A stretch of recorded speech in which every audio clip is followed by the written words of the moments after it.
오늘은 80부터 82문까지 저희가 성찬에 대해서 함께 생각을 해보되 다 받으셨죠? 네.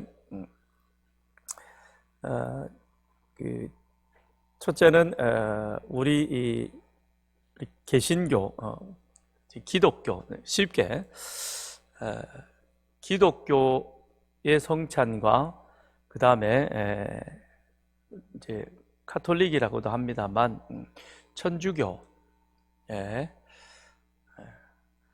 캐톨릭인데 가톨릭이라고 그러죠.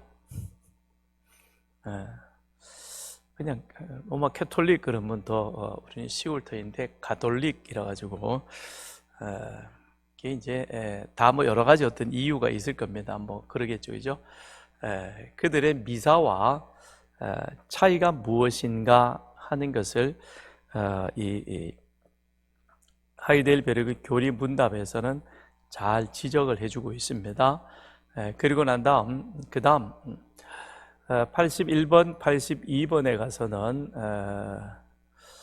이제 성찬에 관련해서 성찬에 참여하는 자들의 그런 어떤 그 내적 신앙, 그리고 그 사람의 이후의 삶, 이 부분에 대해서 그렇게 지금 이제 이것은 말해주고 있습니다. 자, 그 부분에 대해서 저희들이 함께 같이 공부를 좀 해보도록 하겠습니다. 네. 이 성찬이라고 하는 것은 우리가 주의 성찬이라고도 말하고 그 다음에 성만찬이라고도 말합니다. 다 틀린 부분은 아닌 것이죠. 이건 저희들이 교회의 형편에 따라서 그래서 어떤 교회에서는 매주 하는 교회도 있습니다. 그래서 이제 예배가 1부, 2부, 3부가 있으면 1부 예배 때 성찬 예배 예식을 하는 경우도 있고 2, 3부에는 하지 않는, 그리고 한 달에 한 번 또는 분기에 한 번, 근데 1년에 최소 2번 이상은 하도록 그렇게 규정은 되어져 있습니다. 근데 성찬의 그 의미, 이제 우리가 그 통성경 공부를 하다가 보면 예수님께서 마지막 유월절 첫 번 성찬식 그 공부를 하게 되어집니다. 그러면서 마지막 유월절, 그 유월절이 어떻게 시작이 되어졌는가, 그런데 그 이전에 왜 이와 같은 유월절의 규례가 있게 되어졌는가, 결국은 창세기 3장 15절을 시작으로 해서 이 유월절의 역사, 유월절이라는 것은 창세기 3장 15절, 그 다음에 하나님께서 한 사람 아브라함을 선택하셔서 모든 민족을 구원하시려는, 그런데 그 한 사람이 그 다음에는 출애굽의 역사로 인하여서 한 민족 모든 민족이라는 사실로 가게 되어지죠. 거기에서 출애굽, 그 다음에 유월절, 그래서 이 날을 기념하도록 해라. 그래서 1500년 동안 이스라엘 백성들은 이 성찬식을 진행하게 되었고, 그래서 예수님께서 누가복음에 보면 내가 너희들하고 이 마지막 유월절 식사를 먹기를 원하고 원하였다, 그렇게 간절하게 주님의 마음을 표해주고 있고, 그것은 1500년 동안 하나님의 약속이 일관되게 바로 지금 이 순간 예수님께서 하나님의 어린 양 되셔서 모든 사람의 죄를 대신한, 그래서 처음 하나님이 창세기 12장에 아브라함을 부르실 때에 한 사람을 통한 모든 민족, 그래서 너는 축복의 통로가 될 것이다 그랬는데 이것이 한 민족이 되어졌죠. 그래서 이스라엘 민족이 그 다음에는 모든 민족을 향한 축복의 통로가 되어 가시는 것이요, 그 하나님의 약속은 변함없는 모습으로 인간의 불성실함, 즉 그 언약을 맡았던 이스라엘 백성들이 하나님의 뜻대로 세상 가운데 하나님이 여호와이심을 드러내지 못했음에도 불구하고 하나님은 그 약속을 포기하지 아니하시고 그리고 그 약속을 이어가십니다. 그리고 마침내 예수님을 이 세상에 보내시죠. 그건 창세기 3장 15절 약속의 성취인 것이죠. 여자의 후손으로 뱀의 머리를 상하게 할 것이라. 그런데 그 여자의 후손이 바로 누구이냐면 약속된 아브라함과 다윗의 자손. 그래서 마태복음 1장 1절에 있는 이 족보에 관련해서 선언되어지는 첫 문장은 구약 성경 전체의 그 모든 내용을 그 안에 함의적으로 담고 있는 것이죠. 간단하게 아브라함과 다윗이라고 말하고 있지만 그 아브라함이 누구이냐? 그건 바로 창세기 12장. 그런데 그 12장은 창세기 3장에서부터 시작이 되어지는 것이요, 이것은 조금 더 올라가게 되어지면 창세기 1장 1절 태초에 하나님이 천지를 창조하셨다. 그런데 창조하기 이전 하나님을 떠난, 하나님이 없는 세상의 모습은 공허함과 그 다음에 혼란과 그리고 어둠이 가득한 그와 같은 세상, 그것이 우리 인간의 그런 삶의 모습이요. 그러나 하나님과 함께할 때 세상에 우리의 삶이라는 것이 질서정연하게 만들어져 가는 바로 그와 같은 것을 우리에게 말씀해주고 있는 것이요. 이것이 하나님께서 예수를 이 땅에 보내시는, 그래서 우리를 구원하시는, 그래서 다시금 새 에덴을 만드시길 원하시는 하나님의 구속 계획이 그 속에 있는 것이죠. 그래서 이스라엘 백성들은 유월절이라고 하는 이 하나님께서 명하신 절기를 붙들고 1500년 나왔지만 예수님께서 이 절기를 이제는 하나님이 약속하신 여자의 후손으로 당신이 성령으로 잉태되셔서 이 사실을 십자가에서 이루심으로 말미암아 주님께서 십자가에 달리시기 전에 제자들과 함께 첫 번 성찬식을 행하면서 그러면서 빵과 포도주를 나누어 주셨고, 그 빵은 너희를 위하여 상하고 찢긴 내 몸이다. 어디서? 십자가에서. 그리고 그 십자가에서 상하고 찢긴 그 몸은 곧 이스라엘 유대인들이 1500년 동안 그들이 지켜왔던 유월절 절기 속에서 어린 양을 잡아서 그것을 식구들과 함께 찢어 나누어 먹으면서 이것이 바로 우리의 죄를 대속할 십자가에 희생당하실 예수님의 몸이요, 그 다음에 그 피를, 포도주를 주시면서 이것은 너희를 위하여 흘리는 바 언약의 피라라고 말씀하십니다. 그래서 새 언약을 맺게 되는 것이죠. 그런데 새 언약이라고 하는 것은 구약의 옛 언약이 있는 것이요, 그 옛 언약이 시작점이 어디냐면 바로 유월절 문설주에 발랐던 피가 되는 것이죠. 그 피가 그 다음엔 모세를 통해서 하나님이 이스라엘 백성들에게 주셨던 그 언약이 되어지는 것이고, 그 언약은 그 다음엔 에스겔과 예레미야를 통하여 새롭게 우리에게 예고되어졌고 마침내 그것이 십자가에서 성취되신 것입니다.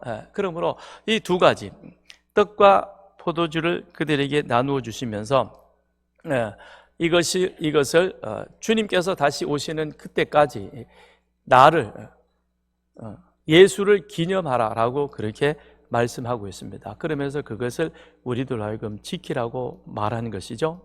명령하신 것입니다.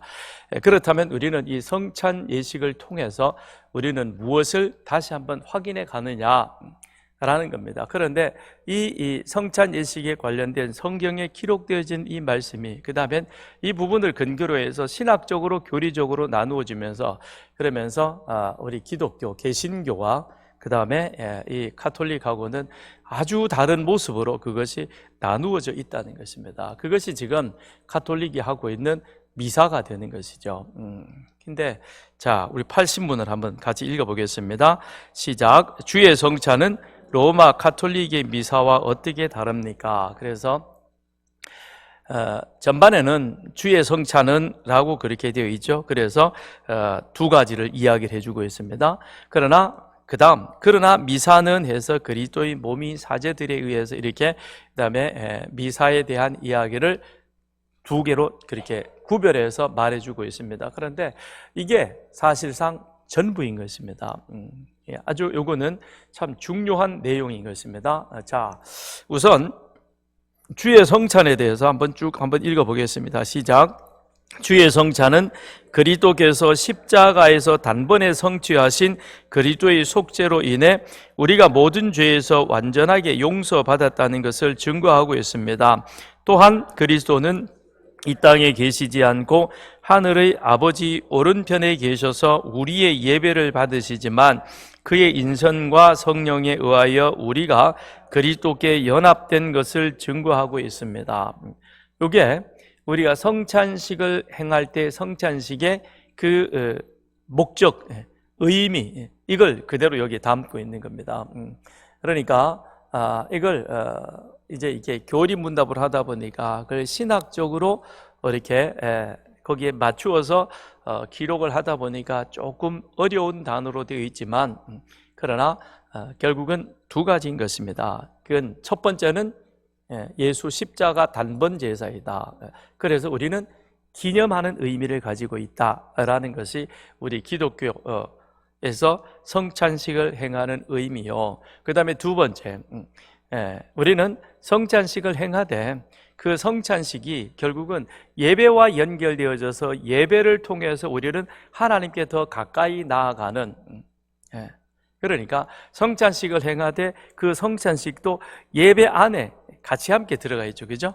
그래서 우리가 여러분 한번 조금 이따가 이제 말씀을 다시 드릴 때가 되니까 그때 하고, 그러나 그 다음에 이제 미사에 대해서 말해주고 있죠. 그럼 미사는 반대적인 의미가 있다는 겁니다. 근데 역시 이것도 두 가지 의미를 말해주고 있습니다.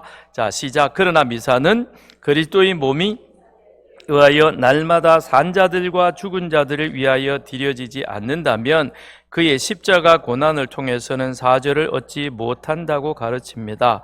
더욱이 그리스도의 몸이 떡과 포도주의 형태 아래에 있어서 그 안에서 그리스도가 경배받으신다고 가르칩니다. 그러므로 자, 요거는 그 다음에 나중에 스톱.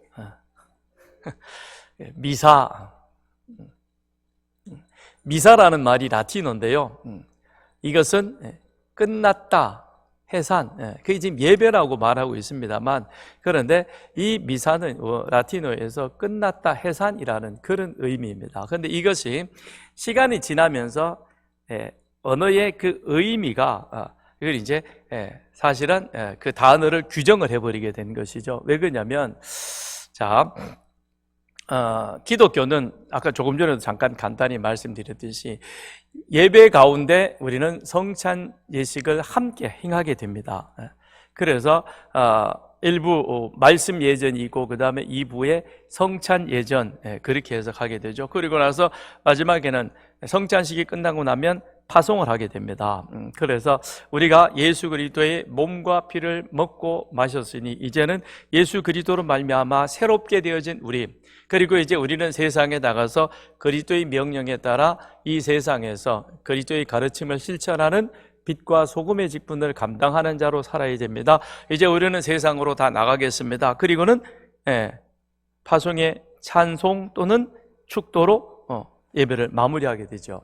그래서 성찬식에 내가 갖게 받았던 그런 감동과 은혜를 그대로 품고 나가서 그대로 우리는 사는 것이죠. 사는 겁니다. 그런데 가톨릭에서의 이 미사는 이런 의미가 아니고 일부 예배를 드리고 그 다음에 예배가 다 끝나고 난 다음엔 예배 끝났습니다, 끝, 해산. 그러면 이어서 세례받은 자들만이 남아서 성찬식을 하게 되는 것이죠. 우리는 같이 남아있죠, 그죠? 근데 지금 보면 대부분, 나중에 이제 조금 더 82문에 가서 그 부분을 조금 저희들이 살펴보겠습니다만, 대부분은 다 세례받은 자요, 그리고 다 성찬식에 임하게 되어집니다. 그런데 성찬식을 예고하면서 광고를 하죠. 우리가 한 주간 동안은 그래도 우리 자신을 잘 살펴서 성찬식에 임해 주시길 바랍니다. 근데 여러분은 그 광고를 어떤 마음으로 받아들이는지 모르겠어요? 별로 감동 없이 받아들이는 것 같아요. 왜 그러냐면 그 다음 주에 성찬식이 있음에도 불구하고 성찬식 이렇게 앞에 차려있는 걸 보면서 가끔 보면 예배드린 자 가운데서 놀란 표정을 해요. 오늘 성찬식 하나? 이번 주에 포도주는 지난번에 했던 포도주하고 격이 어떻게 다를까? 뭐 이런 걸 기대하는 듯한 눈치가 이게 보여요. 그래서 그러니까 지난주에 광고를 어떻게 들으셨을까? 그러면 광고를 어떻게 들었냐는 것은 한 주간의 삶이 어떻게 살아왔느냐 하는 것도 영향이 주겠죠, 그죠? 그 영향으로 성찬식에 임한다는 것은 조금 이따가 다시 한번 말씀을 우리가 나누겠습니다만, 우리는 개별적으로 그 부분에 대해서는 좀 앞으로는 좀 신중할 필요가 있겠다라는 겁니다. 왜 그러냐면 주님께서 이 첫 번 성찬식을 제자들과 함께 나누셨던 그 의미가 결국에는 1500년 동안 염소와 송아지의 피로는 우리의 죄를 완전하게 해결할 수 없고, 이것은 이례적인 것이요 계속해서 반복되어지는 제사였지만, 예수님께서 십자가에서 당신의 몸을 희생시켜 단번 제사로 끝내심으로 말미암아 이제는 다시 그 제사가 필요 없는 것이요, 그래서 우리는 더 이상 제사를 드리지 아니하고 예수 십자가의 보혈의 공로를 의지하여 하나님 은혜의 보좌 앞으로 담대히 나아가는 그런 은혜를 우리가 다 누리지 않습니까? 그렇죠? 그래서 만인 제사장이다, 우리 모두가 다 하나님 앞에 그리스도의 이름을 가지고 나와서 기도하고 그리스도의 이름에 의지하여 우리는 하나님 말씀을 듣고 보고 배우고 그대로 행하는 자가 되어진 것입니다. 그렇다면 주님께서 우리들에게 만들어주신 이 놀라운 성찬의 그 의미가 우리 안에 감격으로, 감동으로, 그리고 하나님이 주시는 진한 은혜 속에서 이 자리에 참여할 때 주님께서, 여러분 한번 생각을 해 보십시오. 우리 남자들은요, 저도 그랬던 것 같아요. 이렇게 보니까 비록 제가 방위를 갔다 왔지만 저는 자랑스러워요. 6개월 방위 갔다 온 거 뭐 결코 나쁘긴 않은데, 도장 180개를 제가 찍고 제대를 했는데요. 제대가 아니라 해제라고 하더라고요. 그런데 남자들은요, 군에 가기 전에 영장 받고 그 다음에 갈 날이 가까워지면요, 이게 이 친구들이 신앙생활하는 모습이 조금 다릅니다. 그리고 만나서 얘기하고 기도하고 그럴 때는요, 상당히 이 안에 단단한 결심이 있어요. 비록 얼마 안 되는 그 기간 동안 내가 교회를 떠나서 있다 할지라도, 그럴지라도 그들이 하나님 앞에 서는 신앙의 모습이 달라요. 그렇다면 십자가 앞에서 나 이제 죽어요. 몇 시간 후면 죽어요. 그 경우에 제자들과 함께 이 성찬식을 나눌 때에 주님이 주시는 그 말씀 속에는 주님의 모든 것들이 그 안에 담겨 있겠죠. 그죠? 그렇지 않겠어요? 이건 너희를 위하여 상하고 찢긴 몸이다 그러면서 빵을 나누어서 제자들에게 줄 때, 이게 제자들은 뭔지 모르고 받았지만 나중에는 야, 이게 그거였구나라는 사실을 깨닫고는 이 안에 주는 감동과 감격이 달랐던 것처럼 우리도 성찬을 대할 때는 그런 어떤 자세와 모습이 있어져야 되겠다는 것이죠. 그래서 최소한 성찬 한 주간 전만이라도 우리는 조금 뭔가 다른 그런 어떤 듯한 모습이 좀 있어지면 좋겠다라는 것입니다. 그런데 캐톨릭의 미사는 그렇지가 않다는 것이죠. 이거는 매주 반복되어지는 것이긴 합니다만, 이 미사는 말씀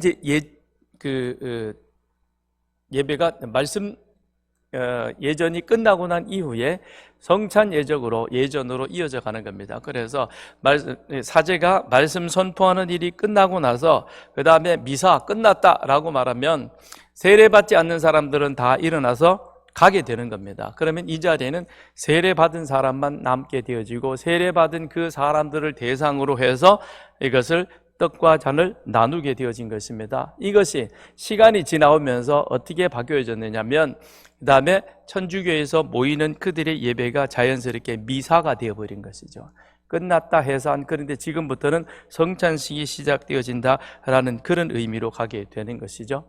그래서 카톨릭에서 미사 그랬을 때 그것은 곧 성찬 예전을 의미하는 것이 되어진다. 그런데 전체적으로 보면 이것이 우리와 같은 예배와도 같은, 근데 그들에게 있어서는 그걸 예배라고 그러지 않고 제사라고 말합니다. 우리하고는 표현하는 그 뉘앙스도 좀 다른 것이죠. 자, 그러면 우선 기독교의 성찬은 무엇이냐? 자, 여기에 나와 있듯이 그리스도께서 십자가에서 단번에 성취하신 그리스도의 속죄로 인하여 우리가 모든 죄에서 완전하게 용서받았다는 것을 증거합니다. 그래서 중요한 것은 그리스도의 단번 제사인 것이죠. 그죠? 그래서 히브리서, 자, 오늘 우리가 읽었던 9장 11절, 12절. 염소와 송아지의 피로 하지 아니하고 오직 자기의 피로 영원한 속죄를 이루사 단번에 성소에 들어가셨느니라. 자, 단번에 성소에 들어가셨다라고 하는 이 말은 구약의 제사를 이해할 때 이 말씀이 이해가 되는 것이죠. 그죠? 구약에서 유월절 제사를 하게 성소에는 누가 들어갑니까? 대제사장만이 들어가는 것이죠. 그죠?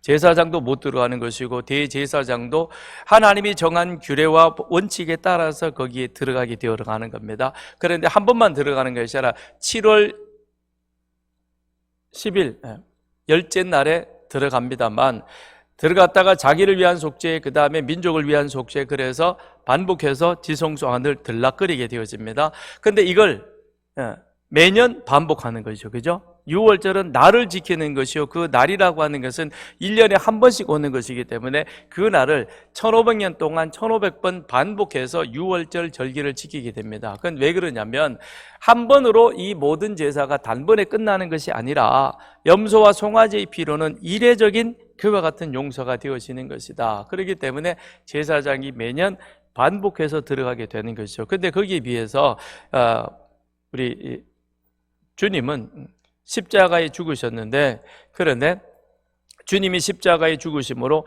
하늘 지성소로 들어가셨다는 겁니다. 그래서 11절에 보면 대제사장으로 오사 손으로 짓지 아니한 것 곧 이 창조에 속하지 아니한 라고 말씀하고 있죠. 손으로 짓지 아니했다는 것은, 그것은 모세가 시내산에서 하나님의 말씀에 따라서 성박에 대한 그 시방서를 받아 내려오게 되어지는 것이고, 그것을 부살렐과 오홀리압에게 이야기를 해줘서 부살렐과 오홀리압이 모세가 전해준 그 말에 따라서 성막을 건축하게 되는 것이고, 그 안에는 지성소가 있고 성소가 있고, 지성소에는 하나님의 언약궤가 그 자리에 놓여 있게 되어지는 것이죠. 그러니까 이것은 손으로 지은 것이라는 겁니다. 그런데 우리 주님은 손으로 짓지 아니한, 창조에 속하지 아니한, 원래 창조 이전에 있던 그 하늘 지성소, 거기로 어떻게 들어가셨느냐? 자기 몸을, 모세가 지성소에 들어갈 때는 염소와 송아지의 피를 의지해서 거기에 하나님이 정한 규례에 따라서 들어가는 것이, 그것이 법이었는데, 그런데 우리 주님은 당신이 하나님의 어린 양 제물이 되셔서 십자가에서 자기 몸으로 단번에 어디로 가셨느냐? 영원한 성소의 속죄를 이루사 성소에 들어가셨느니라 라고 성경은 말씀하고 있죠. 이 말씀을 우리는 잘 기억할 필요가 있다는 겁니다. 왜 그래야 되느냐? 이것이 카톨릭의 미사가 마지막에 보면 뭐라고 표현하고 있습니까? 그러므로 미사는 그리스도의 고난과 단번에 들이신 그리스도의 희생제사를 근본적으로 부인하는 것이며 저주받은 우상 숭배입니다. 이건 초기 버전이었습니다. 그런데 이것이 시간이 지나면서 공격을 받아요. 야, 이건 너무 좀 심하다. 왜냐하면 아무래도 카톨릭의 그런 영향권, 교황의 영향권이 있다 보니까 프레드릭도 그 부분에 있어서는 좀 자유하기가 어려웠던 것 같습니다. 그래서 이 부분을 삭제를 하게 되어집니다. 그런데 사실은 맞는 얘기죠. 그죠? 그건 우상 숭배가 되는 거예요. 왜 그럼 우상 숭배가 되느냐? 그건 이제 증명을 한번 해보십시다. 그러면 기독교의 주의 성찬은 단번 제사, 그리스도께서 당신의 몸을 가지고 영원한 속죄를 이루사 단번에 하늘 지성소에 들어가신 단번 제사이다. 그렇기 때문에 우리는 무엇을 하는 것이죠? 기념하는 것이죠. 그죠? 그래서 찌빙글리의 기념설에 맞추어서 이것은 우리 주님이 2000년 전에 제자들과 나누신 그것, 이 빵이 그것이요, 이 포도주가 그것을 의미하는 피다라는 그런 의미로 우리는 그것을 받는 겁니다. 그러나 미사는 그리스도의 몸이 사제들에 의하여 날마다, 자, 거기 이제 글을 잘 표현해 보십시오. 산자들과 죽은 자들을 위하여 드려지지 않는다면 라는 이 표현은 뭐겠어요? 산 자들도 미사를 드려야 되겠지만 누구도 드린다? 죽은 자도 드린다는 거죠. 그죠? 그래서 장례식 미사를 하게 되는 겁니다. 우리는 정말 다급하면 임종 전에 목사님 꼭 한번 오셔가지고 영접 기도라도 한번 해 주십시오라고 얘기를 합니다. 그 얘기는 뭐죠? 그분이 그래도 이성이 있을 이때에, 그죠? 조금이라도 뭔가 반응할 때에, 그래서 어떤 경우에는 가면 눈도 뜨지 못하고 말도 하지 못합니다. 그런데 제 말이 들립니까? 엄마, 아빠, 목사님 오셔서 목사님 말이 들리면 그러면 눈이라도 한번 떠봐. 그러면 당신이 가만히 있다가 그 말이 자녀의 그 말이 너무 다급하니까 눈을 한번 뜨고는 누구야? 그러고 한번 보고 다시 눈을 감는 거죠. 그래요, 제가 장상철 목사입니다. 제 말이 들려요? 그러면 제가 요한복음 3장 16절을 읽든지 아니면 그 말씀을 읽고 그분을 위해서 영접 기도를 하는 것이죠. 그러니까 우리는 죽기 전에 그렇게라도 영접 기도를 하면서 복음을 제시하고, 그리고 본인이 원하면 나 정말 예수 믿겠습니다. 근데 지금까지 내가 거부했지만 지금 내가 예수를 믿겠습니다. 그리고 본인이 원하면 거기에서 병상 세례를 행할 수는 있습니다.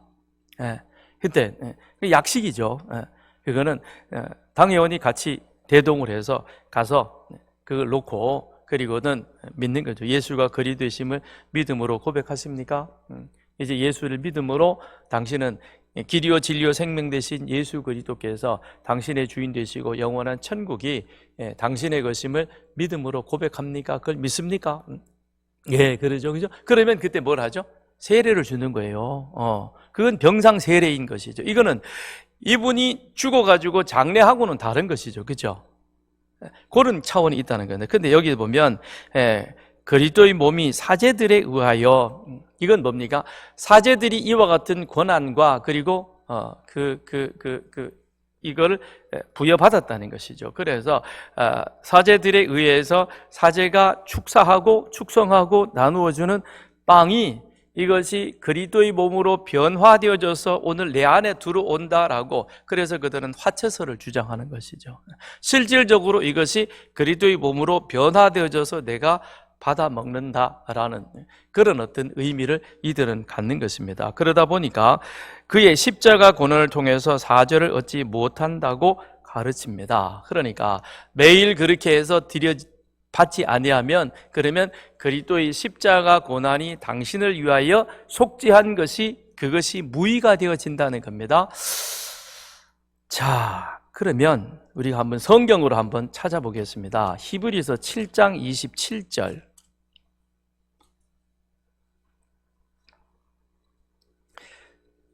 시작. 그는 저 대제사장들이 먼저 자기 죄를 위하고 다음에 백성의 죄를 위하여 날마다 제사 드리는 것과 같이 할 필요가 없으니 이는 그가 단번에 자기를 드려 이루셨음이라. 대제사장들이 매일 하루 2번 제사를 드리죠. 아침 저녁으로 상번제를 드립니다. 상번제를 드리는 거예요. 그런데 여기서 뭐라 그랬습니까? 자기 죄를 위하고 백성의 죄를 위하는 이런 제사를 드릴 필요가 없다 그랬죠. 왜요? 그리스도께서 단번에 뭘 이루셨습니까? 십자가 속죄를 이루셨기 때문에, 그래서 예수님의 단번 제사라는 거지. 그래서 중요하다는 겁니다. 이게 카톨릭하고는 아주 큰 차이가 나는 거예요. 이걸 수용해버리면 안에 뭔가 구조적으로 굉장히 큰 변화가 나타나겠죠. 그죠? 그건 그들이 알아서 할 일이니까 거기까지만 제가 얘기를 하고 그렇다는 겁니다. 그 다음에 9장 12절에도 가서 보십시다.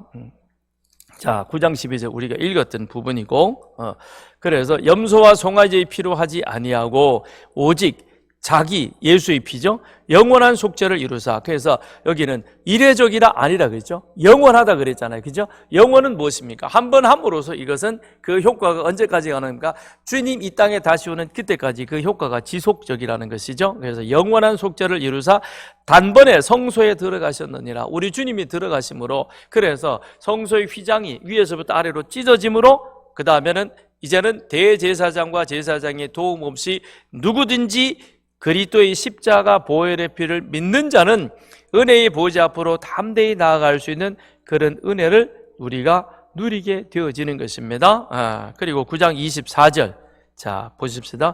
24절, 25절, 26절 시작. 그리스도께서는 참것의 그림자인 손으로 만든 성소에 들어가지 아니하시고 바로 그 하늘에 들어가사 이제 우리를 위하여 하나님 앞에 나타나시고 대제사장이 해마다 다른 것의 피로서 성소에 들어가는 것 같이 자주 자기를 드리려고 아니하실지니 그리하면 그가 세상을 창조한 때부터 자주 고난을 받아서야 할 것이로되 이제 자기를 단번에 제물로 드려 죄를 없이 하시려고 세상 끝에 나타나셨느니라. 죄를 없이 하고 마지막 때 그때 이루어지신다라는 것입니다. 이게 다가 아니 10장 10절에도 가서 보시죠. 10장 10절 시작. 이 뜻을 따라 예수 그리스도의 몸을 단번에 들이심으로 말미암아 우리가 거룩함을 얻었노라. 그 12절에도 가서 보면 오직 그리스도는 죄를 위하여 한 영원한 제사를 드리시고 하나님 우편에 앉으사라고 말씀하죠. 그래서 단번 제사, 그러니까 캐톨릭에서 말하고 있는 바로 이와 같은 것들, 그리스도의 몸이 사제들에 의해서 날마다 산자든 죽은 자든 그렇게 미사가 드려지지 않는다면 그리스도의 속죄가 그들 가운데 무의미하게 되어진다. 우리 성경에 어디 그렇게 되어 있어요? 아니잖아요, 그죠? 성경은 뭐라고 얘기를 하고 있어요? 그리스도의 단번 제사로 인하여 우리의 모든 죄가 영원히 속죄함을 받았고, 그리고 그리스도께서 단번에 손으로 짓지 않은 모세가 그 다음에 솔로몬이 지었던 이 성전에 있는 것이 아닌 손으로 짓지 아니하는, 그래서 창조에 속하지 아니하는 창조 그 이전에 있었던 하늘 성소로 당신이 들어가심으로, 그래서 예수님께서 요한복음 14장에서 내가 길이요 진리요 생명이라고 말하죠. 그 길은 무슨 길이겠습니까? 하나님께로 가는 영원한 길, 그리고 그 길이 바로 진리요 생명이라는 것입니다. 그걸 성경은 우리들에게 분명하게 말씀해주고 있는 것이죠. 그래서 단번 제사로, 그래서 우리는 성찬식을 하면서 주님께서 나의 죄를 위하여 단번 제사를 드려주심으로 말미암아 내가 지금 2000년 전에 주님이 죽으셨지만 그 죽으심은 나에게 지금도 여전히 유효해서, 그래서 내가 그분의 보혈의 은혜로 나는 하나님 은혜 보좌 앞으로 담대히 나아갈 수 있는 그런 은혜를 지금 누리게 되어지는 것입니다. 그 다음에 두 번째로 기독교의 성찬은, 자 여러분 그 교재의 답을 계속 보시길 바랍니다. 그리스도는 지금 이 땅에 계시지 않고 하늘의 아버지 오른편에 계셔서 우리의 예배를 받으시지만 그의 인성과 성령에 의하여 우리가 그리스도께 연합된 것을 증거하고 있습니다 라는 것이죠. 그래서 여기 중요한 것은 두 가지입니다. 우리는 뭘 하느냐? 지금 이 땅에 주님은 계시지 않아요. 그렇죠? 맞죠? 주님은 분명히 부활하셨습니다. 그리고 제자들에게 보이시고 그 다음엔 하늘로 올리우셨죠. 그죠? 올라가시기 전에 뭐라 그러셨습니까? 하늘과 땅의 모든 것을 내가 아버지로부터 받았는데 그 권세를 너희들에게 줄 것이니 그러니 너희도 가서 모든 민족을 제자 삼아 아버지와 아들과 성령의 이름으로 세례를 베풀라라고 말씀하셨습니다. 그래서 우리는 다시 이 땅에 그런 명령을 주셨고 다시 오시겠다고 하신 그 주님의 명령에 본받아서, 그래서 우리는 이 땅에서 뭘 드립니까? 예배를 드리는 것이죠. 살아계신 그 하나님, 예수님, 성령님께 우리는 영과 진리로 예배를 드리는 겁니다. 그 예배를 드리면서, 그러면서 성찬신과 더불어 함께 우리 가운데 있는 것이 무엇이냐면 그의 인성과 성령 위에 우리는 그리스도께 연합되어져 있다. 그래서 이 세상 가운데 살아가되 나는 누구이냐? 그리스도의 나라로 옮겨진 하나님의 은혜를 입은 자에게 그리스도의 명령에 따라서 그리스도인이라 불려지네 그 그리스도인이라고 하는 것에 대한 자부심을 가지고 그 말씀을 이 세상 가운데서 드러내는 자로 살아야 하는 것이죠. 그렇기 때문에 우리의 삶이 참 중요하다는 겁니다. 그렇죠? 우리가 성찬식을 행했습니다. 그러면 예수의 살과 피가 우리 안에 들어왔습니다. 그러면 그의 인성과 성령에 의하여 우리가 어떻게 됐다?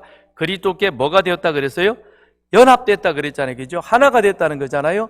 그러면 내가 곧 누구입니까? 따라합시다. 내가 작은 예수다. 작다 그러지 말고 그냥 내가 예수다. 그죠? 연합되어졌으니까 그리스도가 내 안에 내가 그리스도 안에 있으니까 우리는 그리스도와 하나 되어진 몸이죠. 그렇죠? 그래요. 그렇다고요. 우리는 그리스도인이라고요. 그리스도인이라는 것이 그리스도와 연합된 자요. 그리스도와 연합되었기 때문에 이 세상에서 이제 우리는 어떤 존재로 살아가야 되느냐? 그리스도인답게. 이건 참 우리에게 있어서 중요한 사명을 우리 가운데 띠고 있는 그와 같은 말씀이라는 것이죠.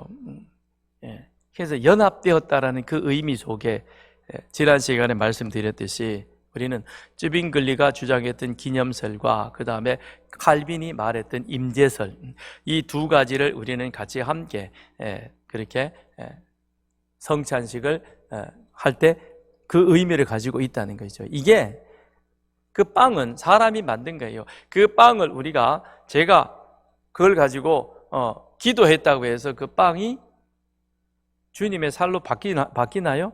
아니요. 그건 아닌 것이죠. 그죠? 그건 아니에요. 그건 그냥 이거는 정말 주님께서 십자가에서 먼저는 로마 병사들의 채찍에 맞아 그 살이 찢겨지고 그들로부터 조롱받고, 근데 왜 그렇게 당하셔야 되느냐? 죄 많은 나 때문이다. 그렇잖아요. 그죠? 주님이 죄가 있어요? 주님이 뭔 문제가 있어요? 주님이 십자가에 죽으셔야 할 만큼 그렇게 끔찍한 범행을 저질렀나요? 그건 아니잖아요. 그렇죠? 근데 그렇게 되어진 건 바로 누구입니까? 나를 위해서잖아요. 나 때문에 그렇게 되었는데, 근데 내가 그걸 받으면서 나는 진짜 이걸 받을 자격이 있을까? 난 그렇지 못한 자야. 그런데 주님께서 이 일을 대신 당해 주셨기 때문에 내가 지금 이걸 받는 거야. 그러니 이게 얼마나 감사한가. 그러면 그걸 받고 나서 그 다음에 버스 타고 가면서 오늘 왜 그러냐 그러고 싸우면 돼요, 안 돼요? 좀 불편해도 성찬식 한 그날만큼은 좀 자제를 해야 되겠죠. 그죠? 이게 포도즙 이게 내 몸에 들어가가지고 지금 지난번에 보니까 좀 세더라고. 일부 예배 때 저는 이게 알코올 들어오면 금방 알아요. 성찬식을 하고 싹 돌아서 이제 마무리하고 올라오는데 약간 띵한 느낌이 들더라고요. 그러면 자 보세요. 그게 알코올 안 듣더라도 그 안에 발효되면서 자연스럽게 알코올 기운이 있잖아요. 그죠? 그게 우리 몸 안에 쫙 퍼져가는 겁니다. 근데 그 기운이 다 퍼지기도 전에 우리 인간적인 그런 모습이 드러나면 돼요? 안 돼요? 근데 그날만이라도 지나가야 될 거 아니에요? 그렇잖아요. 이게 소화될 때까지라도. 그러니까 그만큼이라도 우리는 그래야 된다라는 겁니다. 그런데 가톨릭의 미사는 그리스도의 몸이 떡과 포도주의 형태 아래 있어서 이게 바로 무엇이냐면 사제가 이를 가지고 축성을 함으로 인하여서 이것이 그리스도의 몸으로 변화되어진다는 화채설을 그렇게 주장하는 것이죠. 그렇기 때문에 그래서 그리스도가 경배를 받으신다라고 그렇게 가르칩니다. 그러나 이건 아닌 것이죠. 이거는 아니다라는 것입니다. 그래서 그 하이델베르그 요리문답 초판에는 처음 나올 때는 그래서 가톨릭이 미사는 우상 숭배다라고까지 그렇게 단언하게 되어집니다. 그런데 그 다음 우리가 더 중요하게 좀 생각해 보고 지나가야 될 부분은 무엇이냐면 81문입니다. 자, 일단 그렇게 둘 사이 어떤 그런 교리적인 차이가 있다는 것을 우리가 인정을 하고, 그건 그쪽의 상황이니까 거기는 그냥 그대로 두고, 그 다음에 중요한 것은 우리가 지금 하고 있는 이 성찬에 대해서 나는 어떤 자세로 임할 것이냐, 이게 중요하잖아요. 그렇잖아요. 그래서 81문 시작. 주님의 식탁에는 누가 참여할 수 있습니까? 라는 것이죠. 이게 이제 중요하다는 것입니다. 예. 이 80문에 대한 것은 그 당시에 이 교리 문답을 만들 그때가 전반적으로 가톨릭과 교황권의 그 세도가 큰 가운데에서 이 종교개혁이 일어났고 그 말씀을 바르게 가르쳐야 되겠다는 그런 관점에서 이 둘이 비교되어져 왔습니다만, 오늘 우리들에게 있어서는 중요한 것은 바로 81문과 82문이라는 겁니다. 어떻게 참여해야 될 것이며 참여한 이후에 이 부분을 우리가 어떻게 관리해야 되느냐, 이게 중요한 것이죠. 답을 같이 읽습니다. 시작. 진정으로 자신의 죄를 슬퍼하고 그리스도 때문에 자신이 용서함 받았다는 것과 자신에게 남아있는 연약함이 그리스도의 고난과 죽음에 의해 덮어지는 것을 믿으며 그들의 믿음이 더욱 강해지고 삶이 더욱 거룩해지기를 간절히 소원하는 자입니다. 그러나 진실한 심령으로 하나님께 돌아서지 않는 위선자들은 그들의 심판을 먹고 마시는 것이 됩니다. 그래서 자, 그럼 여기 보면 어떤 사람이 주의 성찬에 참여하느냐라는 것이죠. 질문이죠. 그거는 교회법적으로 따진다면 세례 받은 자는 누구나 다 성찬에 참여할 그런 권리와 의무가 있습니다. 그거는 세례라고 하는 것은 내가 세례교인이 되었다는 것은 그건 공동의회에 참여할 수 있는 그런 자격이 있는 것이요, 그건 자기에게 주어진 권리가 되는 것이요, 성찬도 역시 마찬가지인 것입니다. 그래서 성찬은 그거는 세례 받은 자는 누구나 참여할 수 있는 것입니다. 그런데 누구나 참여할 수 있지만, 그런데 오늘 여기 답을 잘 살펴보면 진정으로 자신의 죄를 슬퍼하고 그리스도 때문에 자신이 용서함을 받았다는 것, 죄를 미워하고 그리스도의 은혜로 구원받아 하나님의 자녀 되었습니다라는 그런 자의식이 이 속에 있는 사람, 이 사람이 원칙적으로 세례 받았을지라도 이런 생각이, 이런 자의식이 없다면 성찬식에 임할 때는 한 번쯤은 기도해 보아야 할 필요가 있다는 것. 이 부분이 오늘 우리들에게 있어서는 우리 자신을 돌아보는 그런 자리여야 한다는 것이죠. 그래서 12월 첫 주에 성찬식을 합니다. 그랬을 때 광고가 나가면 분명히 전주에 그런 광고를 합니다. 이 한 주간 동안 자신을 잘 돌아보아 주님의 성찬에 참여하며 부끄럽지 않은 모습으로 우리가 준비해서 참여하시기 바랍니다. 이건 성찬식을 하면서 늘 나가는 멘트입니다.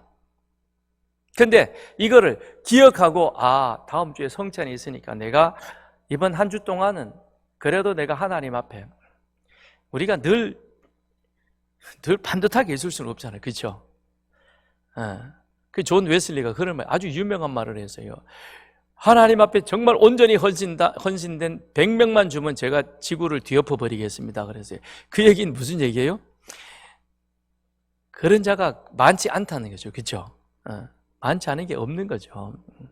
그럼 우리들도 그렇습니다. 목사인 저부터도 늘 그렇게 하나님 앞에서 그렇게 살아야 되는데 그렇지 못하고 흩어질 때도 있고 느슨해질 때도 있고 그 다음에 퍼져 있을 때도 있어요. 저도. 그렇죠? 오늘 새벽기도 정말 쉬었으면 좋겠는데 빠질 방법이 없을까? 인간이다 보니까 그런 생각이 훅 들어올 때도 있어요. 그죠? 누구 보면 좀 하여튼 이런 생각도 여러 가지 들 수도 있는 거죠. 그런데 그렇게 지냈다 할지라도, 자, 다음 주가 성찬식이라면 이번 주만큼은 우리의 보는 것, 생각하는 것, 말하는 것, 행하는 것들이 어떻게 되느냐, 내 자신을 돌아보아야 되겠다라는 것이죠. 그럼 보십시다. 여기 계신 지금 제가 보니까 다 세례 받으신 것 같아요. 여러분 다 세례 받았는데 여러분의 안에 무슨 생각이 있는지는 저는 몰라요. 그렇죠? 나는 압니다. 하나님은 압니다. 그렇죠? 둘은 알아요. 제가 무슨 생각을 갖고 있는지 내 자신은 알 거예요. 내가 지난 3일 동안 어떻게 살았는지 나는 알아요. 그런데 저는 몰라요. 여러분하고 같이 살아도 모를 수도 있어요. 그렇죠? 24시간 늘 붙어 있으면서 늘 무슨 생각을 하는지 내가 늘 확인하는 것은 아니니까 모르는 겁니다. 그렇다면 문제는 주의 성찬에 세례받은 자는 법적으로 우리 교회 법에 따르면 참여하는데 아무런 문제는 없습니다. 그러나 하나님 앞에서 내가 하나님의 주의 성찬을 먹고 마시기에 부끄럽지는 않았는가?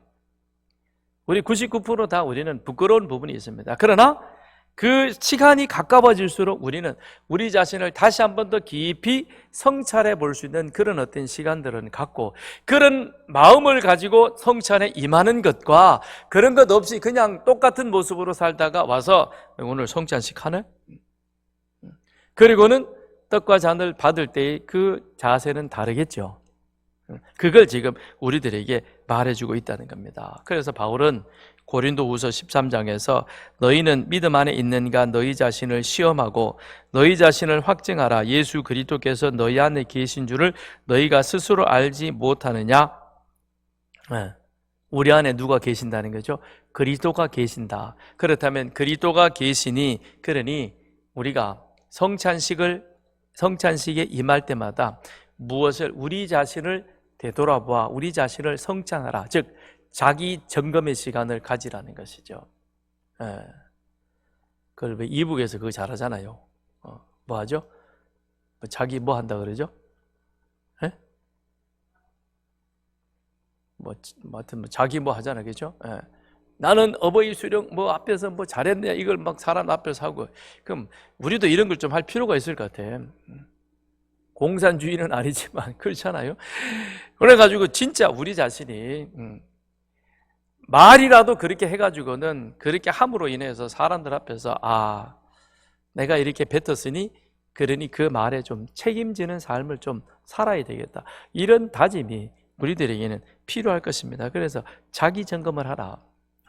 이 안에 있는 병이 뭔 병인지 모릅니다. 제가 지난 10월 달에 준비되지 않은 상태로 운동하러 들어갔다가 양쪽 두 다리가 큰 심각한 부상을 입었어요. 그래가지고 저도 모르게 진짜 엉거주춤하게 걸어갔더니 모든 보는 분들이 다 놀래가지고, 목사님이 뭐 뒤로 크게 실례를 했나, 좀 왜 저러고 다니지, 그래가지고는 상당히 걱정하더라고요. 이게 지금 무슨 일이 일어나는지는 모르는 거예요. 그래서 한 일주일 지나고 나서 총 집사님이 와서, 목사님 그래도 한번 엑스레이도 한번 찍어봐야 되는데, 그래서 가서 찍어봤더니 그냥 뭐 이렇게 심각하지는 않은 것 같은데요. 그만하기 다행입니다. 그러면서 조심하래요, 나보고. 나이 생각하셔가지고 아무데나 끼어들지 말라고 그러더라고요. 그래서 혼나고 왔어요. 그래서 아무데나 끼어들면 안 되겠다. 이게 모르는 거예요. 집사님도 보면은 대충 여기가 그렇게 된 것 같은데, 근데 그걸 더 자세히 알리니까 엑스레이를 찍어보니까 생각했던 것보다는 그렇게 심각하지는 않으시구나. 괜찮다는 거죠. 그러면 성찬식은 우리들에게 있어서 그런 시간이 되어야 된다.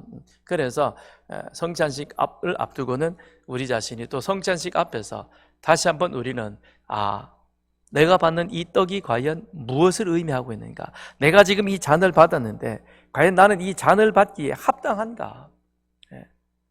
정말 나는 이 잔에 부끄럽지 않은 모습으로 지금 살려고 노력하고 있는가?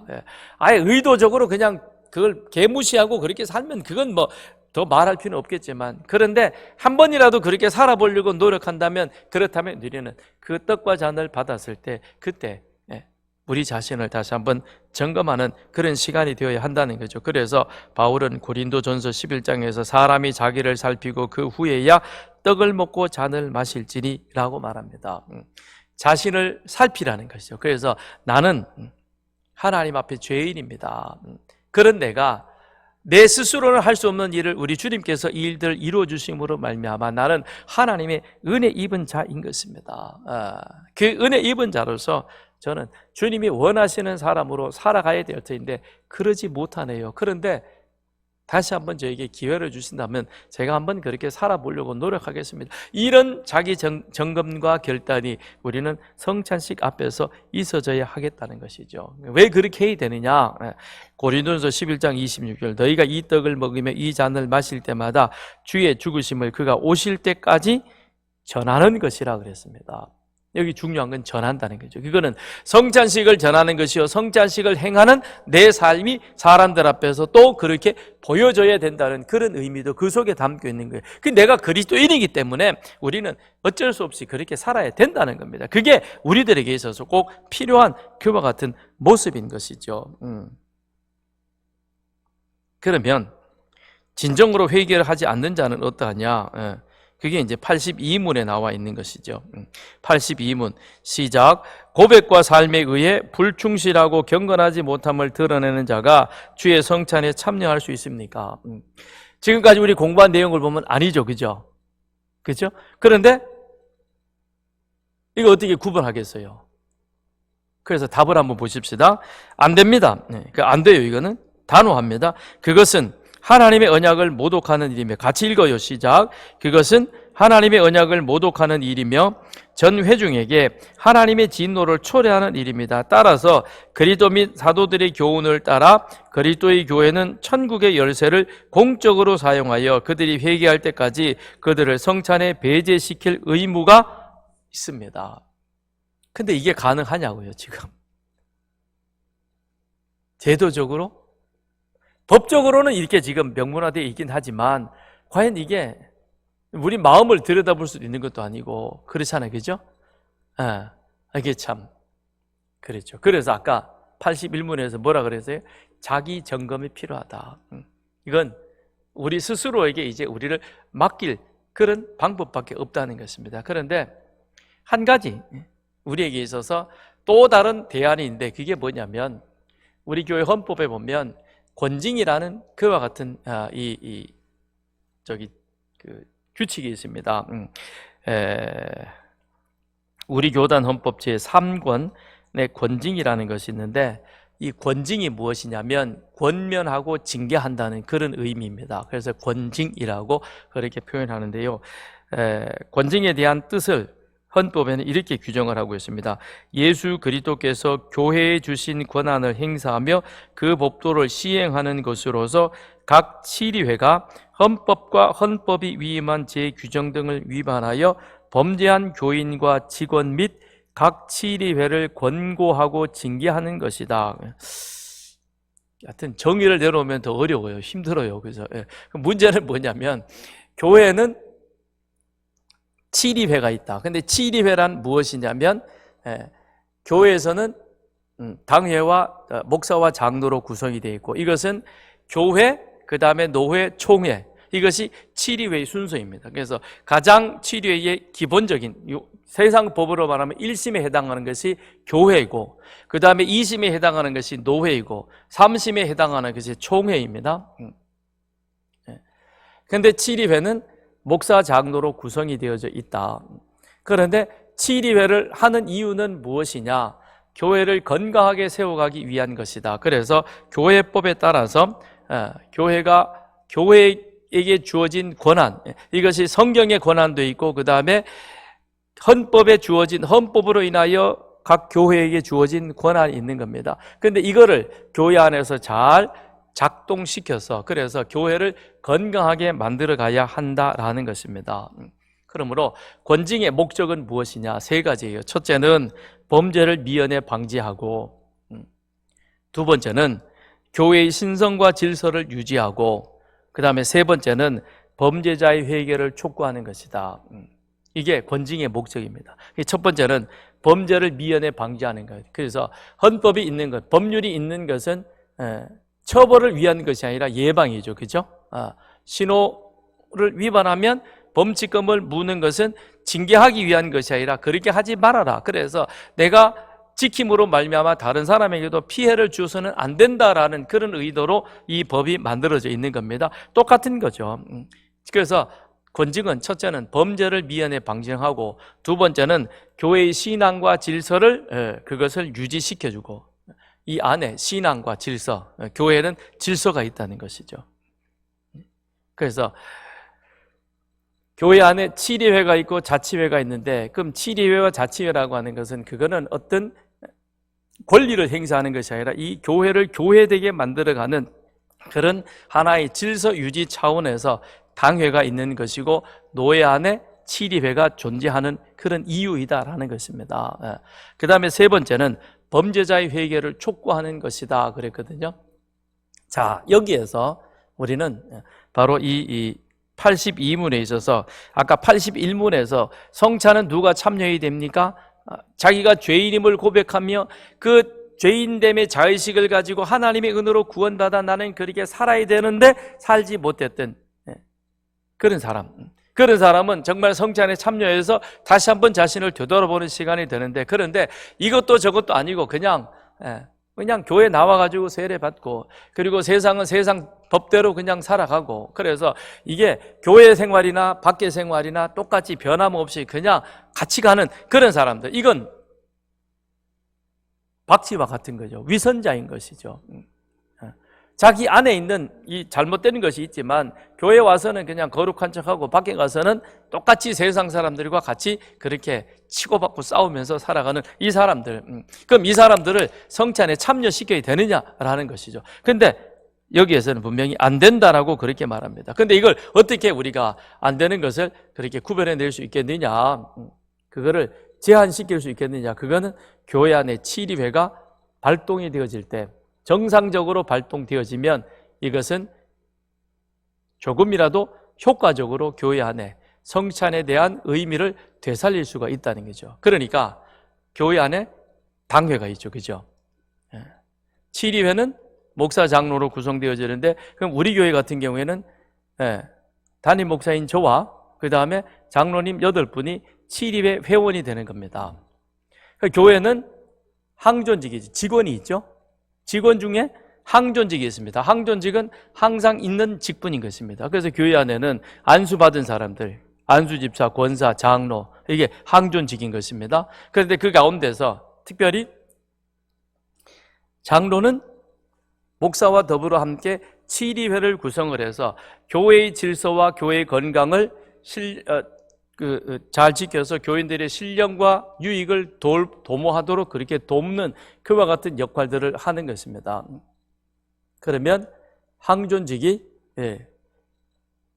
기름 부어서 교회 안에 권사로, 안수집사로, 장로로 세워졌다는 그 의미는, 그건 여러분들이 여러분의 삶 속에서, 일상 속에서 누구도 만나고 그 다음에 가정교회 모임도 하고 같이 모여가지고 커피도 마시러 가고 밥도 먹으러 가고 그렇게 하죠, 그죠? 그건 나쁘다고 얘기하는 건 아니라 우리가 그렇게 어울려 살잖아요, 그죠? 살면서 보니까 권사님 괜찮아, 그냥 우리 이거는 괜찮아, 그래. 그럴 때 권사가 그래 그냥 가지, 이러면 안 되죠, 그죠? 그때 뭐라 그래야 돼요? 에이, 그래도 아니지. 이게 항존직이 해야 될 역할이라는 것이죠. 아이고 뭐 누구도 그렇고 뭐도 그렇고 뭐 목사님도 보니까 맨날 그렇더만 뭐 그러고 뒤에서 이렇게 얘기할 때, 에이 그래도 그런 말을 우리 함부로 하면 안 되지. 같이 그냥 거기에 어울려가지고 그래 맞아 우리 목사님 아주 그냥 뺀질뺀질하고 뭐 좀 이러면 안 되는 거고, 그런 것들을 교인들의 이게 하고 싶어질 때 그때 항존직은 그거를 막아주는 거죠. 아 이건 아니고 그건 넘어가면 아니지, 그래도 우리가 이만큼은 지켜야지 라는 것이죠. 왜 그래요? 그 사람이 다음에 12월에 성찬식에 참여하는데 보니까 옆자리에 앉았네? 근데 지난번에 둘이서 앉아가지고 그렇게 누구 흉을 보고 찍고 까불고 별짓 다 했어요. 그리고는 성찬을 임해. 그게 과연 바울이 말하는 것처럼 이거는 자기 죄를 먹고 마시는 꼴이 되어지는 거죠. 알아, 나도 저 사람이 무슨 짓을 했는지. 나도 거기에 같이 있어서. 물론 그러고 나중에 회개했는지는 모르겠는데 그건 개인만이 아는 것이죠. 이걸 가지고 물론 요즘은 권징도 그렇고 이명이라는 것은 또 귀에 들리는 소리가 아니고 이명, 내가 여기 있다가 다른 교회로 가면 이명 증서를 해줘요. 받아오라 그러고 보내주고 하는 겁니다. 그걸 반드시 실행이 되어져야 되는 겁니다. 그래야 우리 교세 통계도 비교적 정확하게 나옵니다. 그런데 지금 교세 통계는 사실은 좀 엉터리가 너무 많아요. 우리 교회 있다가 저쪽 교회 가도 뭐 통계 계속 잡아내고 저쪽에도 잡히고 이쪽 2중으로 잡히고 어떤 경우는 3중으로도 잡힌 경우도 있고 이게 아니죠. 그럼 이것부터가 벌써 바르게 잡아져야 되겠죠. 그래서 교회에서 비치할 장부는 세례 장부도 있어야 되겠지만 출생 장부도 있어야 되고 사망 장부도 있는 것이고 임명 증서도 있는 겁니다. 그걸 해서 보내주는 거예요. 달라 그러면 보내줘야 되는 거예요, 당연히. 그리고 이사 간 사람은 내가 어디 갔습니다, 목사님 신고하면 그러면 저희 교회에서는 그거를 띄어서 보내줍니다.